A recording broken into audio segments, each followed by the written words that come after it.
English translation Christmas by Stephan A. Rickauer and Hans-Georg Lanzendorfer, A Christmas Story, Stephan A. Rickauer, Switzerland.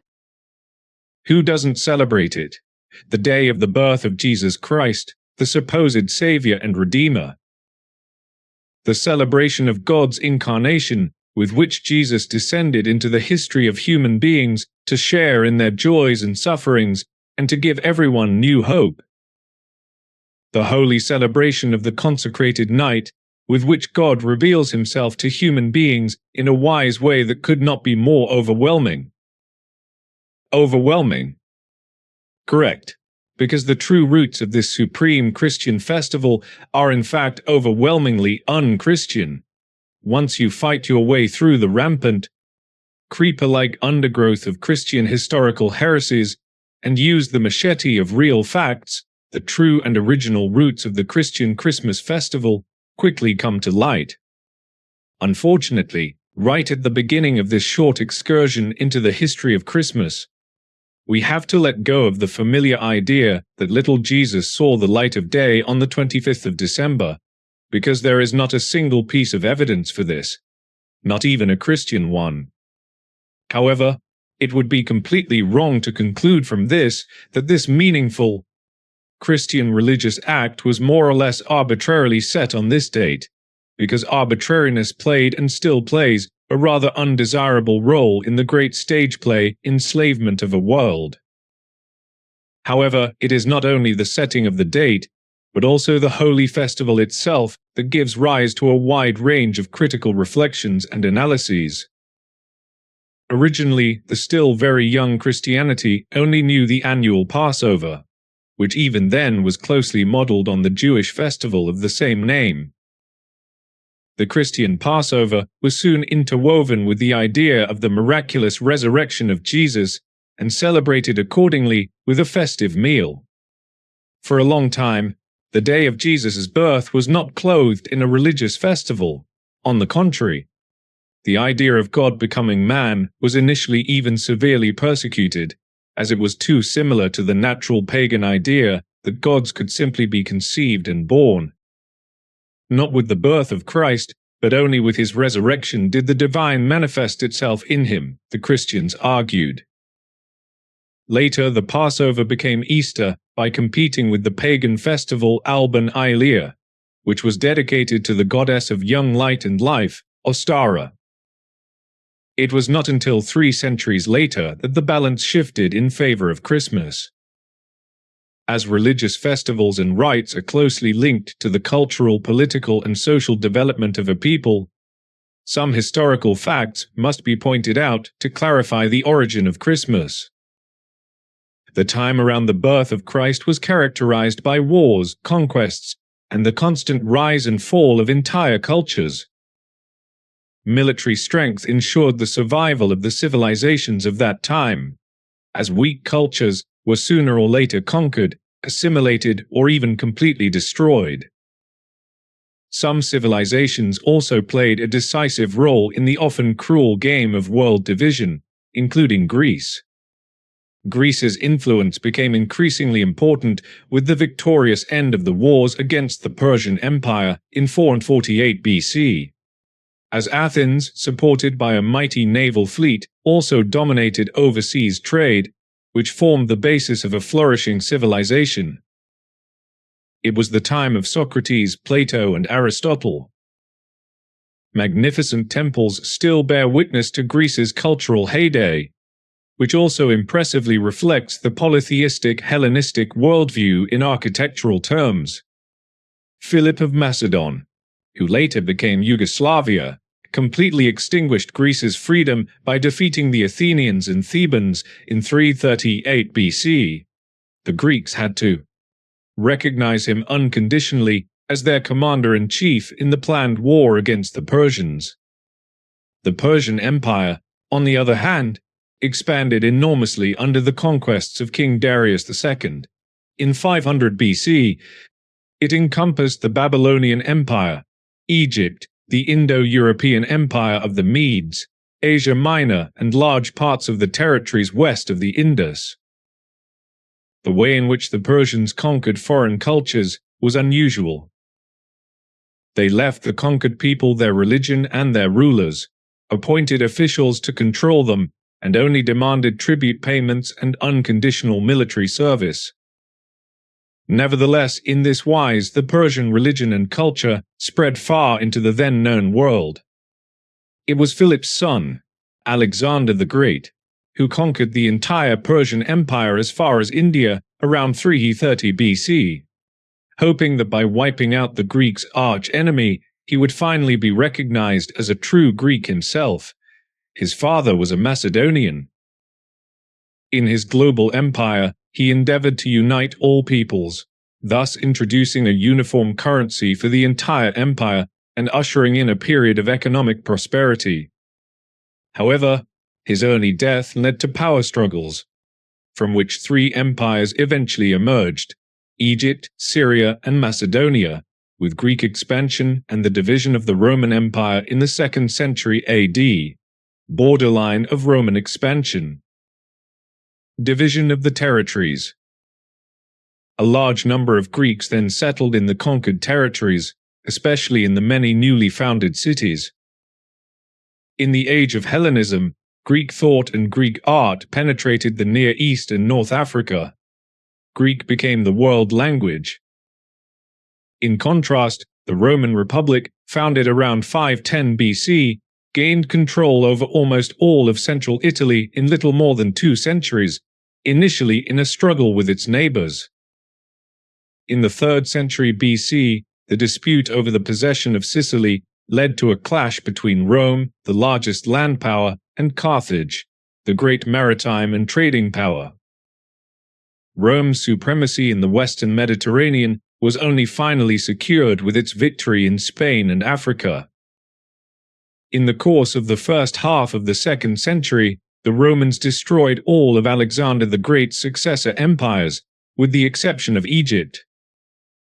After the final destruction of Carthage and the establishment of Roman provinces in Macedonia, Greece, and Asia Minor, Rome dominated almost the entire Mediterranean region.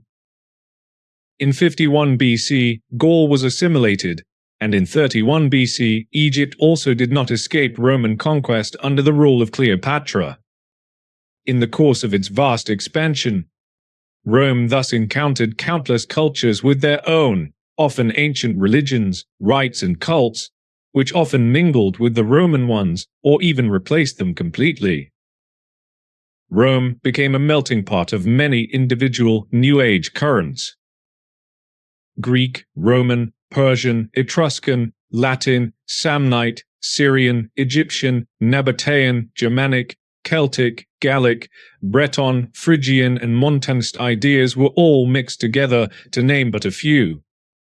Many of these new religious movements offered ordinary human beings in particular, such as warriors and slaves, far better prospects of being rewarded after their death for the hard fate they had endured on earth than the classical idea of Olympus could, as there was no concept of paradise at that time, as is the case with many religions today.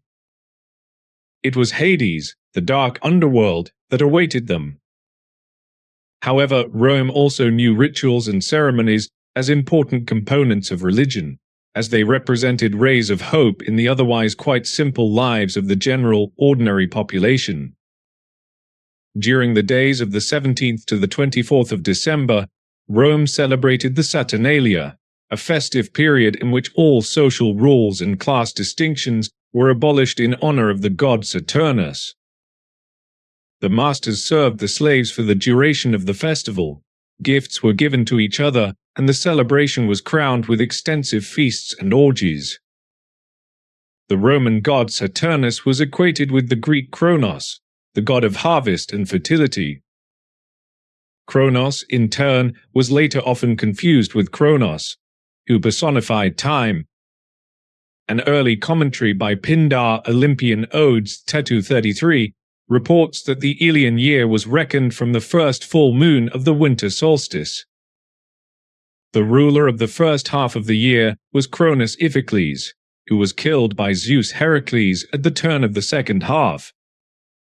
The ancient Saturnalia festival is therefore partly due to the winter solstice, which will be of great importance in the following.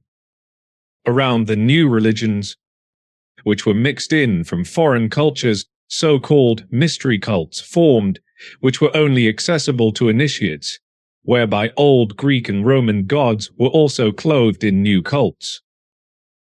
One representative of these mysterious cults was the cult of Dionysus, which later devoted itself mainly to worldly pleasures and was dedicated to the Roman god Dionysus, son of Zeus and Semele. Dionysus was the Greek god of fertility and later, above all, of wine.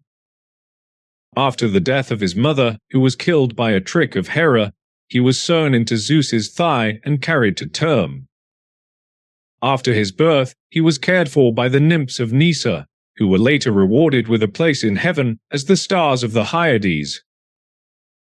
The day of the Greek god of wine, Dionysus, was 6th of January. The so-called Gnostics, who wanted to understand Christianity as gnosis, that is to say, as the knowledge of divine mysteries, also celebrated the day of Dionysus, the god of wine, on the 6th of January, according to the New Testament, which mentions the transformation of water into wine at the wedding in Canaan as Christ's first miracle. It was the feast of the appearance of the divine being, the Epiphany. The Basilidian sect, a leading Gnostic movement, celebrated baptism on this day as the beginning of their salvation. For only with baptism did God's Spirit and reason in the form of a dove unite with Christ as a mere human being in the flesh.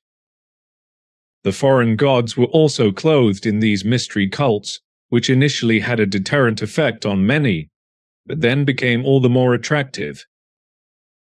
There was the Egyptian goddess Isis, whose image was Romanized within a few years because people could not identify with the rather revealing depiction of the Egyptian appearance. Isis was the first goddess of Rome to become the Panthea, the all-goddess, who was no longer assigned just one but several tasks. She was the goddess of the sun, the moon, the sea, fertility, the dead, maternal love, the poor, legislation, and revenge. Her spouse was, as was customary at the time, brother Osiris. His brother Seth killed, dismembered, and scattered him to the winds. Isis and her sister Nephthys searched for the pieces and found them all, except for the phallus, which they had to remold from earth. Isis put all the pieces together and embraced Osiris with her wings. This gave him new strength, and he awoke. Immediately afterwards, Isis, sitting on Osiris as a falcon, received the fruit of her son Horus. Horus was born as the falcon god on 25th of December. One of the most important pagan cults of the time, the cruel cult of Mithras, prevailed in the great empire of Persia. In contrast to the cult of Isis, the ceremonies were not held in public, but in mysterious underground temple caves. The cult was strongly attracted to the stars, and corresponding to the planetary spheres, there were ranks that had to be passed through according to a strict hierarchy. A high rank corresponded to a high degree of purification.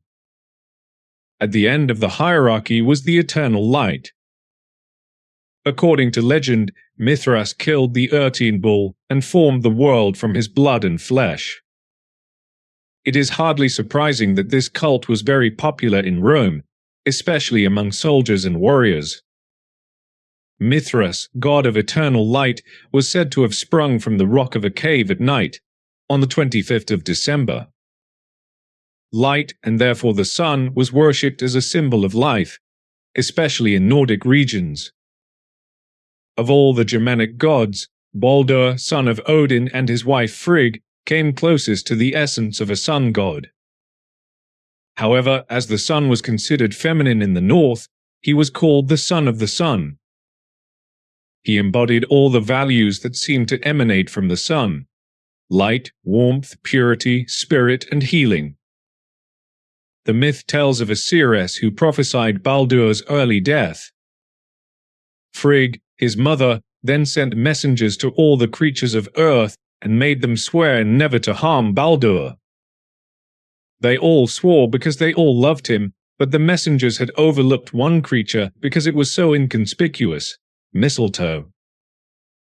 The only one other than Frigg who knew about it was Loki, god of darkness, because he got one of Frigg's messengers to tell him the secret.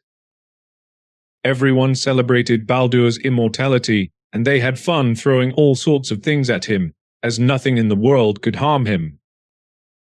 Only his brother Hother could not join in, for he was blind. Then Loki, who knew about the secret of the overlooked mistletoe, went to him and offered to lead his hand so that he could also do Baldur this honor. Hother drew his bow, but Loki used the mistletoe as an arrow, and so it happened that Baldur was killed by his own brother. It was not for nothing that mistletoe, called all healing by the ancient Druids, was consecrated to Baldur. By healing, it made amends for Baldur's death. The winter solstice, Jul in Old Germanic, is very closely linked to the myth of Baldur, namely his rebirth around the days of the 21st December. As the turning point of the year, when the sun reaches the southern tropic and returns to the north, it was even the most important pagan festival, when everything ended and began anew. It is therefore hardly surprising that the festival of the winter solstice also had a special value in other Nordic peoples, even if it was subject to different gods depending on the culture. In Gaul, Isis and Sirona were deities associated with the Yule festival. As the goddess of fertility, regeneration and health, Sirona watched over death and rebirth at the springs. One of her symbols was the egg. Isis ruled over everything that grew and flourished. Watching over plants and their roots, he lived partly on and partly under the earth, and most depictions since then show him chopping down a tree with an axe. If we consider that the human beings of that time were exposed to the harsh winters in a far greater wise than human beings are today, then it is easy to understand that the return of the sun was awaited in all major Nordic cultures and religions, not only with simple joy, but with deep longing. Even today's human beings, who only need to turn the thermostat on their central heating to surround themselves with cozy warmth, long for the coming spring and the warm summer months. The further north human beings lived, the harsher, darker and colder the winters were, which incidentally also had an impact on their health. Excavated Viking skeletons bear witness to the fact that these human beings must have suffered greatly from rheumatism. Even today, human beings in the polar regions are not afraid to march for hours after weeks of winter darkness to see the upper edge of the sun flash on a mountain peak, just for a few minutes on a day in February in deep emotion. The return of light came to symbolize the return of life itself. Incidentally, the symbolization of life is also the origin of other Christian values. However, the setting up of the evergreen fir tree had a special connotation. Trees have always been considered sacred in Nordic cultures. The myth prevailed that the first human beings were created from trees. Man was created from the ash tree and woman from the alder. The tree symbolized mysterious, omnipresent and all-pervading active and vital forces.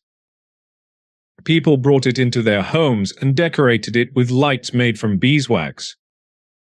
Even in the Icelandic sagas, there is talk of the world ash tree Yggdrasil, under which the gods dispense justice.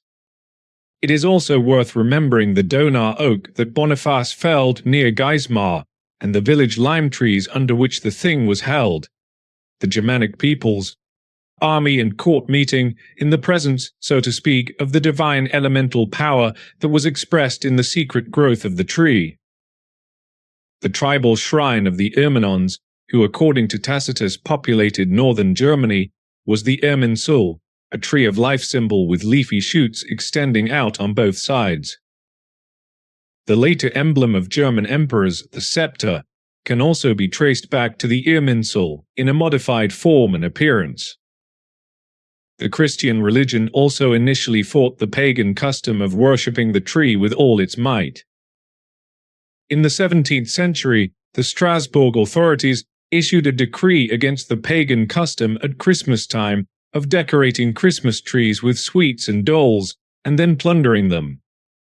In 1935, the Pope banned the Christmas tree for Italy and France, writing in his organ Osservatore Romano that, to the satisfaction of all those who love the poetic and religious Presepio nativity scene. Authors nen, there was an opportune provision for the abolition of the Nordic custom, as it was merely an exotic fashion and a remnant of pagan natural customs. The Vatican newspaper Osservatore della Domenica wrote as late as 1961 that the custom of the Christmas tree was an attempt to replace the nativity scene with a certain tendency towards naturalism and paganism. A completely different kind of fir tree cult is found in ancient Phrygia. In today's Anatolia, the Magna Mater cult was known in the 1st century AD alongside the Montanism sect, which fought fiercely with Christianity. During the Magna Mater festival, which was dedicated to the death of Attis, the son of Cybele, a fir tree was felled in the sacred grove of Cybele and brought to the sacred Palatine Hill by so-called gallows and erected there as a symbol of the rebirth of Attis.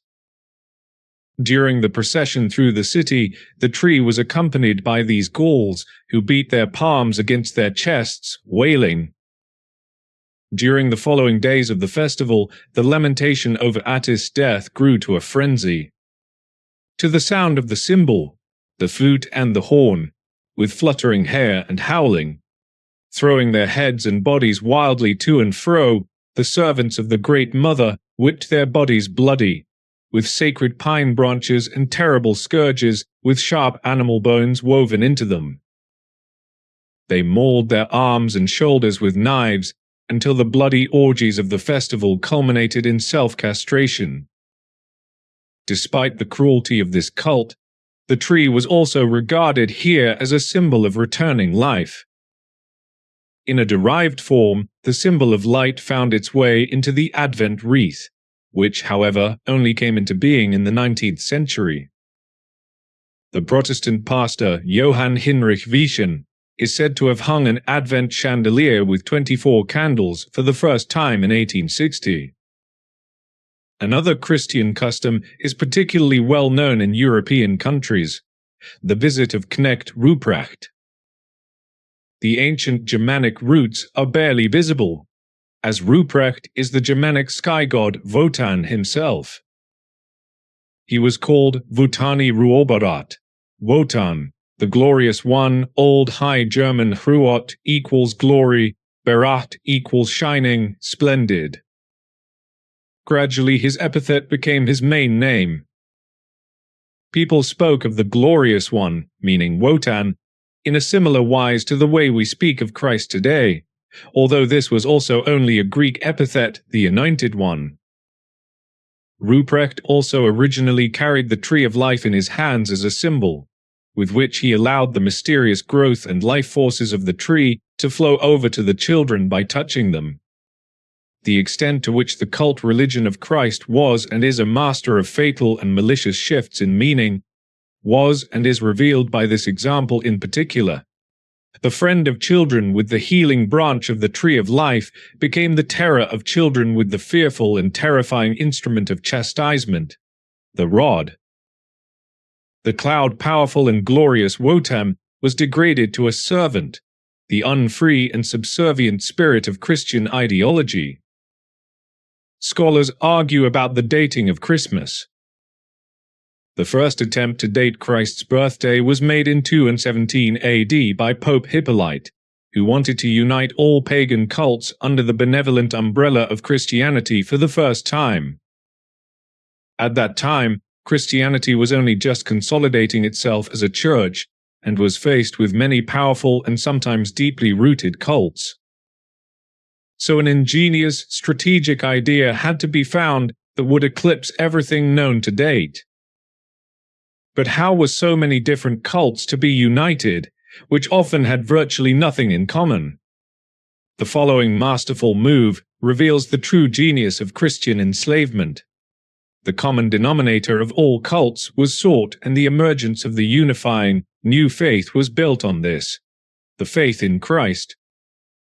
The common denominator was the celebration of the returning light, which was common to all cults and religions of the time without exception. Of course, this constructed standardization could not be carried out by force, as the Christian religion of the time was far too weak to be able to assert itself by such means. The main festive seasons and customs were therefore retained, but were given a completely different meaning, as this way of reinterpreting and maliciously shifting the meaning made it easier for the priests to win the people over to Christianity. They soon realized that the sometimes ancient customs and traditions of the pagan peoples could not be wiped out by bans and persecution, not yet, and so they adapted. The Christians thus gave the pagans to understand, the sun is good, and we rejoice in its ever-new victory no less than you do. But it has no might of itself. It only has power because God created it. So it tells us of the true light, of God, the creator of all things. So at Christmas we celebrate the coming of the true God, the source of all light, but not his work, the sun, which would be powerless without him. A move of excellent strategic genius, the inventor of this stroke of genius must be readily recognized.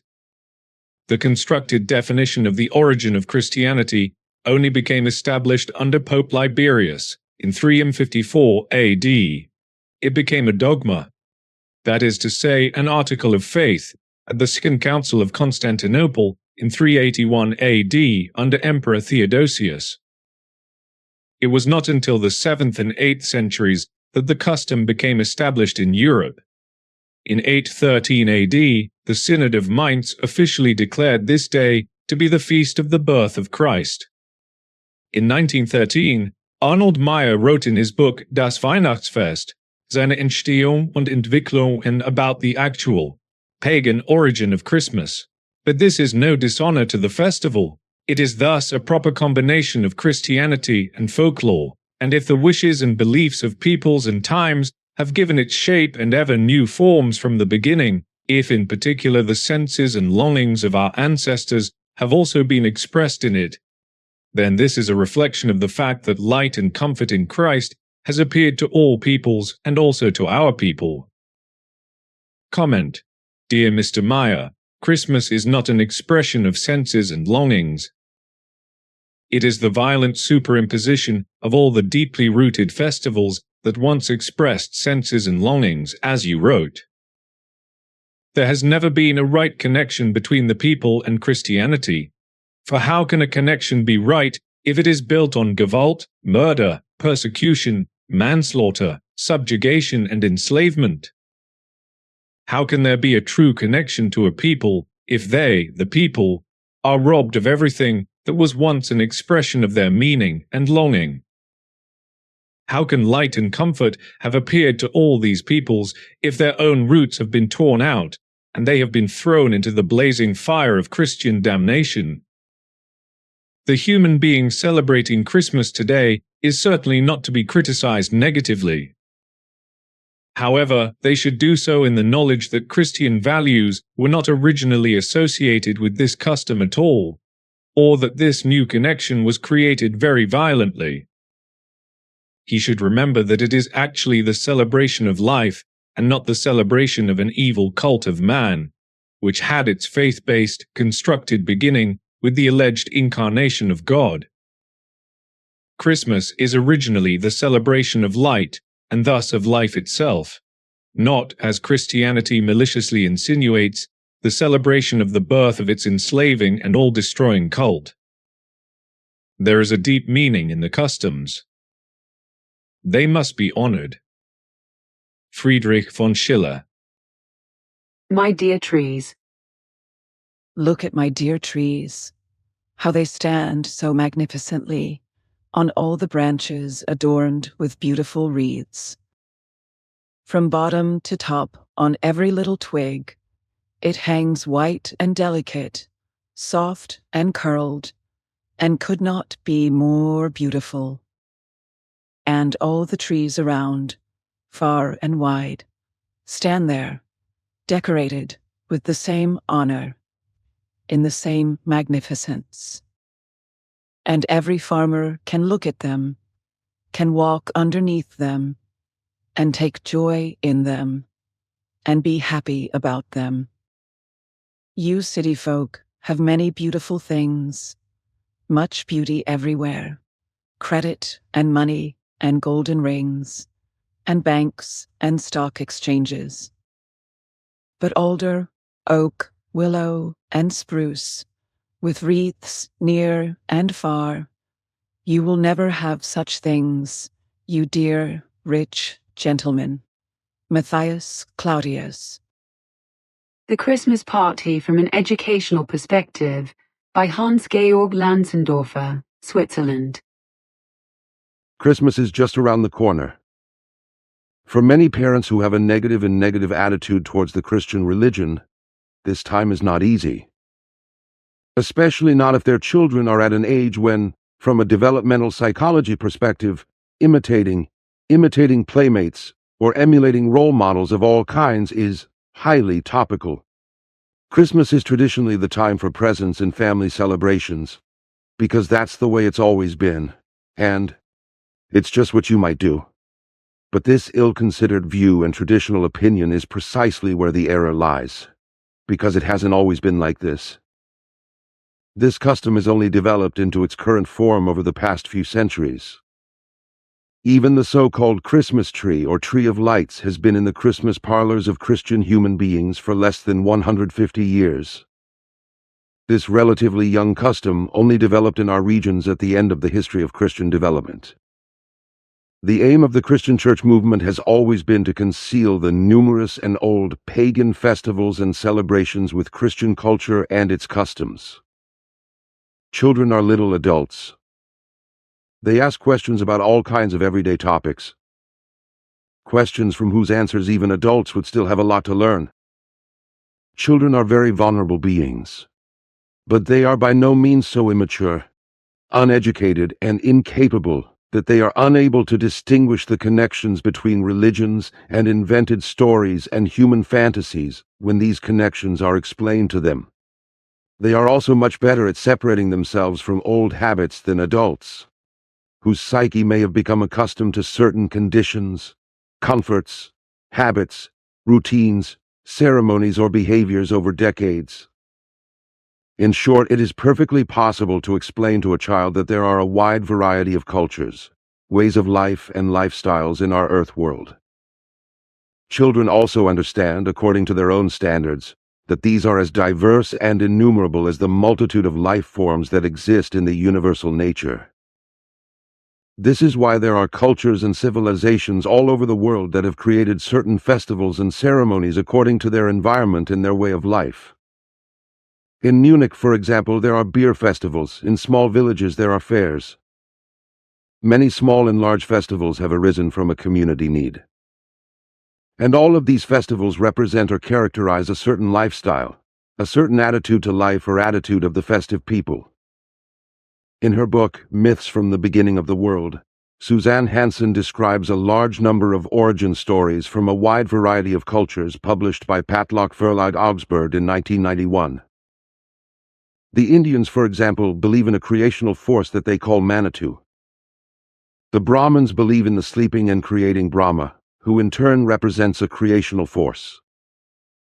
Christians believe that a dear God created the heavens and the earth, and Muslims, for their part, are devoted to the belief that Allah is the creator of the creation of the world. In politics, there are many parties that promote their concerns and interests.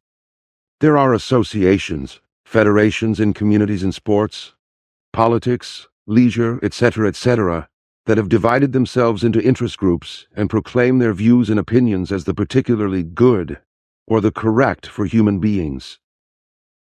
Our world is now populated by over 5,000 sects and religions, with 5 main religions predominating, but these are fundamentally contradictory, as are political associations. In contrast to the obstinate adult, the differences and contradictions between religions and the human beings behind them can be explained to a child in purely secular terms.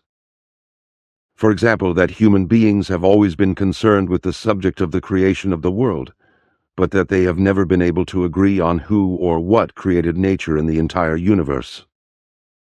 This fact is also evident from the diversity of different religions in their teachings. Even ancient wisdom from the most diverse cultures speaks of ignorance of the most fundamental creational truths.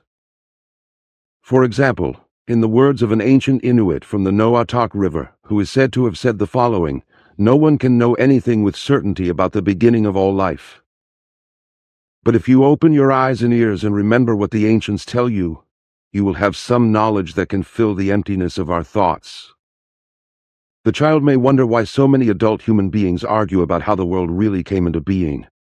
A question that can be answered with the simple and honest fact and truth that human beings, even if they are already adults, must also make mistakes in order to learn from them, and that even adults cannot know everything and are not immune to low intelligence, even if the adults often claim the opposite.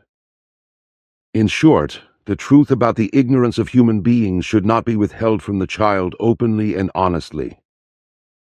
Also, that religions are nothing more than pitiful attempts to explain human beings' existence. However, it must also be explained to the child that they can find the connections between their own I through their own mental work and through their own searching and researching in nature. Bringing up a child in a certain religion and forcing the dogma of that religion on it is inhumane in the grossest form and inhibits evolution. It must therefore also be made clear to the child that it should study the religions of this earth for itself, and that it can decide in favor of this or that religion, if at all. However, the child must also be able to recognize and experience the freedom to reject any cult religion in order to find their own path in life. Christmas has various origins. It is made up of at least 7 cultural components.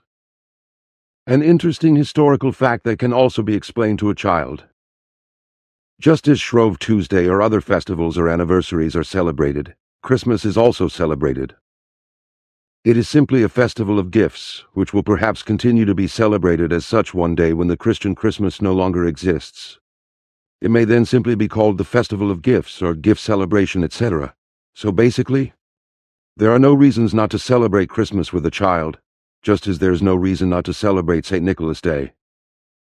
The tree decorated with lights is a modification of an ancient custom from Scandinavia, a homage to nature when human beings celebrated the solstice. They enjoyed the fact that the long winter was disappearing and the light was finally returning. So why not simply celebrate the Festival of Lights again today, when you can simply rejoice that the cold winter will soon be over, even if it still takes a while? What's more, children are also happy about the presents they receive, and this is reason enough for parents to rejoice in their child's joy. The fact that this occasion is still set against the Christian background of Christmas celebrations is basically absolutely irrelevant. The mere thought of looking at the origins or a modified form of this celebration shows that the background will change again one day. After all, the Roman festival of gift-giving was much older than the Christian Christmas and therefore does not need to be seen in any way in connection with Christian culture. We simply celebrate nothing other than the light together with the child and with ourselves. One day, a child who is brought up in an honest, open, and neutral way towards religions will embark on its own search for the truth. However, what parents should give the child from the ground up on its journey through life is the opportunity and freedom to think for itself about everything. They should be taught the awareness and certainty of the might of thoughts, the fact that they determine their own lives through their own thoughts. It is small examples from everyday life that teach children this fact. Only from this does the strength to live develop, which gives the growing and future adult the strength to search and research for themselves. Only in this way does the child gain the strength not to be broken by any cult religion-related feelings of guilt that prohibit him or her from personal development through searching and research. Therefore, joining in with Christmas to make the child happy should simply be seen as an opportunity for the child to be happy. They should be able to be happy as long as they still have the childlike capacity for joy within them. Soon enough, the problems of adulthood will come crashing down on the child, and rob it of many of life's joys. They will grow up and one day decide for themselves what they think of cult religions and how they should deal with them. But they will also remember that as a child, together with their parents, they were able to take great joy in the gifts and lights, even if they perhaps didn't yet understand the arguments and wars of the adults about the whence and whither of the gods and religions.